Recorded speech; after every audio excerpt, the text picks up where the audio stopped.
ভুলে যাব ভাবলে কাউকে ভুলে যাওয়া যায় না, বরং তাতে তাকে আরও বেশি বেশি মনে পড়ে যায়।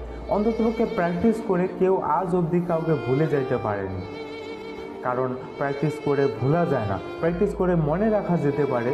যেমন ছোটোবেলায় পড়াশোনা করতাম, প্র্যাকটিস করে মনে রাখতাম, মুখস্থ করতাম।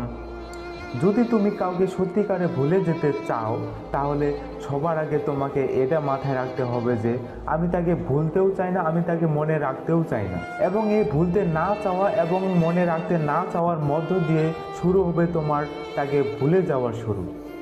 কারণ বছর গড়িয়ে যাবে, মাস গড়িয়ে যাবে, হঠাৎ করে তুমি তোমার লাইফ স্টাইলে ব্যস্ত হয়ে যাবে, কাজের মধ্যে ব্যস্ত হয়ে যাবে।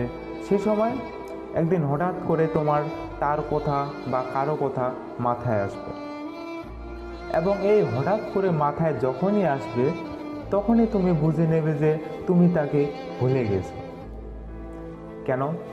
কারণ তুমি যদি তাকে ভুলে না যেতে, তাহলে এই হঠাৎ করে তোমার তার কথা মাথায় আসতো না, এই কোড অ্যান্ড কোড হঠাৎ করে হতো না, তাই না?